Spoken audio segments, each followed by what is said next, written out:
ప్రకృత్యా యాని శిల్పాని yeah గతిర్యచ్చ చేష్టితం లోకాలోకస్య జగతస్తదస్మిన్ నాటకాశ్రయే. అటువంటి నాటకంలో జగత్తులో ఉండే సకల విద్యలు, శిల్పం, కవిత్వం, గతులు, చేష్టలు అన్నీ ఉన్నవని అర్థం. ఇక్కడ నాటకం అనగా నర్తనం అని అర్థం.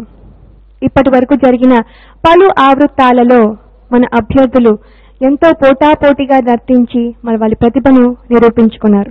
8 అంకాలుగా జరిగిన 4 ఆవృత్తాలలో మన అభ్యర్థులు ఎంతో రమ్యంగా నర్తించారు. అంతేకాకుండా క్లిష్టతరమైన శాస్త్ర ప్రశ్నలకు సరైన సమాధానాలు చెప్తూ ముందుకు వెళుతూ ఉండడం మనం చూసాం.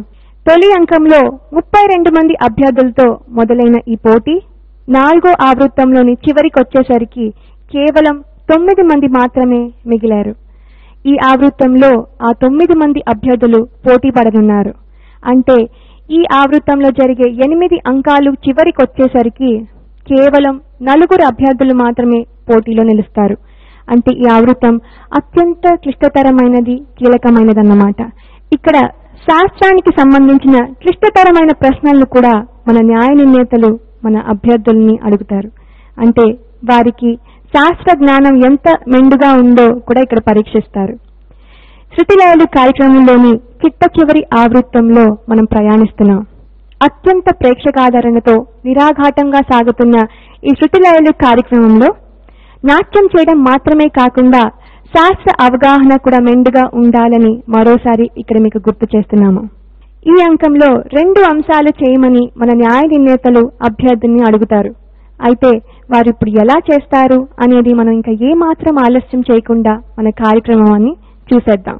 ఈనాటి శృతిలయలు కార్యక్రమంలోని న్యాయ నిర్ణేతలుగా వచ్చేసిన వారు శ్రీ మహంకాళి మోహన్ గారు మరియు శ్రీమతి ప్రసన్న రాణి గారు.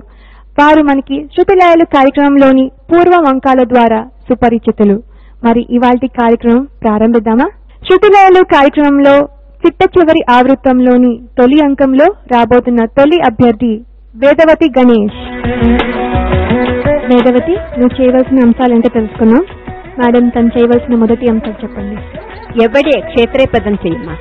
అది ఒక పదం, దాన్ని క్షేత్రయ్య రచించారు. శంకరాభరణ రాగం, మిశ్ర చాపుతాళం.